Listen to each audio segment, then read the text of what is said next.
All right, so here we're going to go through a few quick examples how to algebraically determine an equation of an inverse relation, and from there what to do with it if it is a function or if it's not a function. So we'll start off with a linear function. So we recognize this of the form y equals mx plus b. This is a linear function. Its slope is 4. Its y-intercept is negative 13.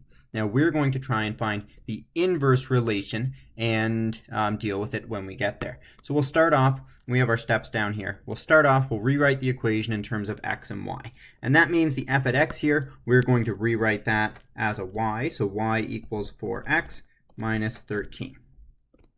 Next, we're going to interchange our x and y, and we must narrate this. We must state what we're doing, or else mathematically it does not make sense. It does not make sense right here if I just write x equals 4y minus 13, because there is no mathematical way to get there without doing what we're doing, which is interchanging. And you can use your favorite verb here, interchange x and y. So we must state that. I'll put it in quotations because I'm not just stating it for the video. You must state that as part of your solution. So now that we've interchanged x and y, now we need to isolate for the y that's left. Initially, our function already had a y isolated, but since we changed it, it's no longer isolated. It's in the middle here.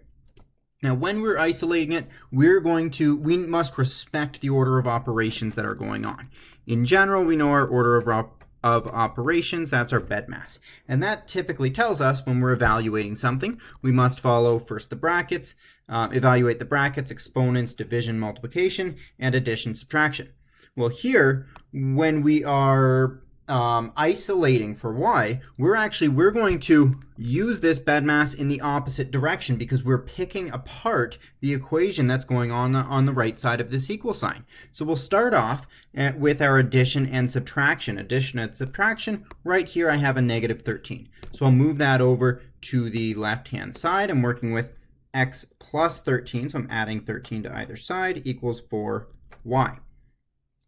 Now that my addition subtraction is finished, I can move on to my division multiplication. That's relatively easy. I divide both sides by 4, leaving me with y equals x plus 13 over 4. Now, if I want, I can leave it right here in this form. Otherwise, if I prefer, I can split up that fraction so it says y equals x over 4 plus 13 over 4. You may prefer it this way because in this manner we can see easily how we would sketch this. If we were sketching this, we recognize this again as a line, as a linear relation here. A line with a slope 1 over 4, a y-intercept 13 over 4. If that's the case, if it is a line, so now we have isolated for y. If it is a line right here, that means that it would pass our vertical line test. Because this is a line and we know it's not exactly a vertical line, all other lines are going to pass our vertical line test. Since it passes our vertical line test, then we can rewrite this. And when we rewrite it, we'll restate it as with an f at x, or sorry, f at negative 1, f negative 1 of x. That when we write it this way, it means the inverse of f at x. And we leave the other side the same, x over 4 plus 13 over 4. In this particular case, I've rearranged it so that my y, or my inverse function of x, is on the left-hand side because we're used to seeing that. This is how we go through the entire process. Now, let me see here. Let's move on. We'll follow the same set of instructions here as we try the next problem. Same set of instructions as we're trying out this next problem. This next problem, we notice, is not a linear function. This is a quadratic. So we're working with g of x here. It's a quadratic. Now, as we work through a quadratic, we'll follow the same steps, but we'll see some differences as we work along. We'll go over a couple different options, a couple different situations with quadratics depending on the type of problem you'll see. So here, again, we start off the very first step. We're going to rewrite the equation in terms of x and y. So that's y equals 3 times, oops, that should say x minus 2. 3 times x minus 2 squared plus 4. And then we're going to interchange x and y as we go through, and we must narrate it again. So this time, instead of using the word interchange, we can use switch. So we'll switch x and y. It's a little bit less formal, but either way, folks can still follow it. So now x equals 3 times y minus 2 squared plus 4. And here we're going to isolate for y. Again, we are going to follow this BEDMAS, and we're going to use this in order to work a little bit backwards. So we start off and we see what's going on. If I'm paying attention to this right-hand side, then I see some addition right here, some multiplication, an exponent, and some brackets. So first, what I'm going to deal with is that addition and subtraction. Right now it's addition. In this case, I see a plus 4. That means I'm going to subtract 4 from each side. So I'm working with x minus 4 equals 3 times y minus 2 squared.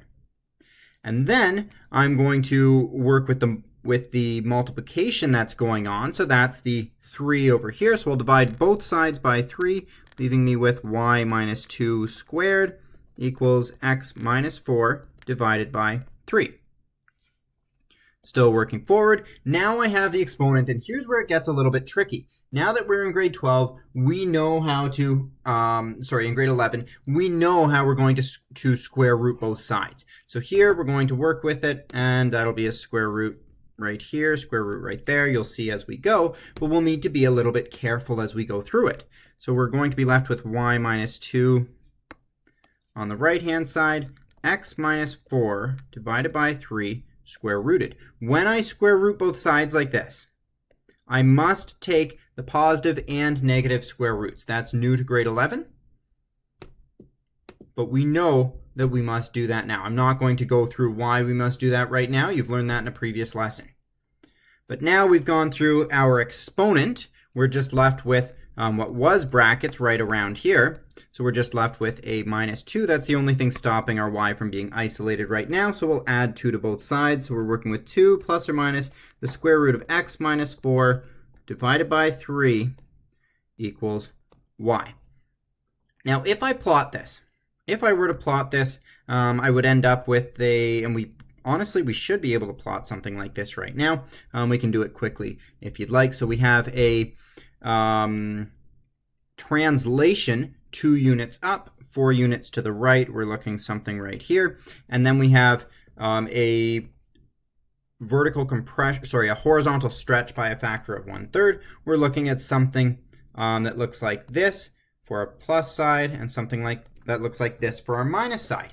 And that is our plus the square root and our minus the square root. So we can tell right away this function is not going to pass our vertical line test. Now we do have another method of predicting whether or not our inverse relation will be a function, and that would have been to take our initial function and see if it passed a horizontal line test. We could see rather quickly that it would not. It has a vertex at plus 4, positive 2, positive 2 plus 4, so somewhere around here, and it opens up. It's something like this very roughly. We could see something like this would not pass a horizontal line test, so its inverse will not pass a vertical line test. Either way, we have here an inverse relation, not an inverse function, so I'm not going to be able to state this using the new notation that we covered over here, where we work with f at negative 1, f negative 1 of x. So we're just about finished right here. That's what our inverse relation looked like. This is the equation that we're working with.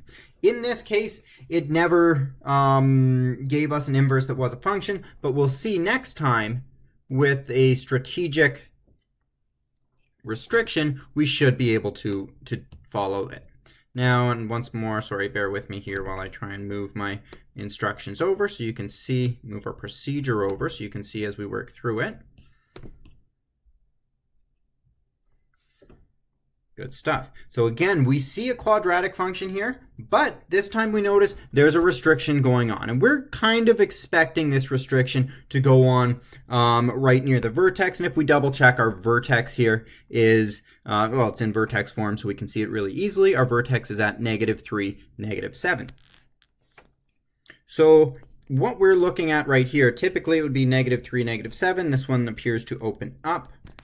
So just a very rough sketch of our function would look something like this, where we've drawn both the left side and right side. But because of the restriction going on, then we're only working where x is less than or equal to 3. So we're actually only working with one arm, is what we say, one arm of our quadratic. Okay, so if we're working with one arm, then let's go through it. We'll notice how that will come into play later. First, we rewrite it in terms of x and y. So that is y equals x plus 3 squared minus 7. We note this restriction. We're not going to rewrite it every time. Next, we're going to interchange the x and y, and we'll narrate that. So we'll say, okay, switch, and rather I'll give you even more terminology. We'll flip. Some folks like to say that, flip x and y. Good stuff. So now we're working with x equals y plus 3 squared minus 7. Okay, moving forward, we know we're working with our reverse bedmass, if you will, as we take apart this function. So the addition subtraction, we're going to deal with that first. We add 7 to both sides. X plus 7 equals y plus 3 squared. Now here, we're going to, again, we'll square root both sides. We'll take the positive and negative square roots. We know how to do this now. Y plus 3 equals x plus 7 square rooted plus or minus. Now here is where we must state this step as we go through. We can't just choose one arm. Here's where we remember our restriction that we had going on. And since our restriction only had the left arm, since our restriction was on the left side, and this is always going to be the case, left side means we need our negative square root. The right side means we need our positive square root. So we can write this right here. X is less than or equal to 3 on f at x. So only negative root. We need to explain that. Otherwise, it doesn't make mathematical sense why we might only choose one side of this square root. But now that we've explained it, we're working with y plus 3 equals negative x plus 7. And we're going to need to subtract 3 from both sides to fully isolate y. So y equals negative 3 minus x plus 7 square rooted. And now we notice this function that we've just come up with. Well, that's negative 3 minus the square root of x plus 7. So what we're working with here is a starting point at -7, -3. So something like right here. And this is a square root function that's being reflected. So we're working with something that looks like this. This will pass our vertical line test. This inverse function will pass the vertical line test because we were only looking at one arm. So since it passes our vertical line test, we can state this as f -1 of x equals, and you know what, I'll change the side again, f -1 of x equals -3 minus x plus 7, minus the square root of x plus 7. I'm hoping that cleared it up. These are the three different situations you're likely to come across working with the inverse of linear functions and the inverse of quadratic functions. You might, though, work with functions sometimes where they're not in a nice vertex form, in which case you're working in a standard form, or a factored form, in which case the process will be a little bit different, but the concepts still hold true.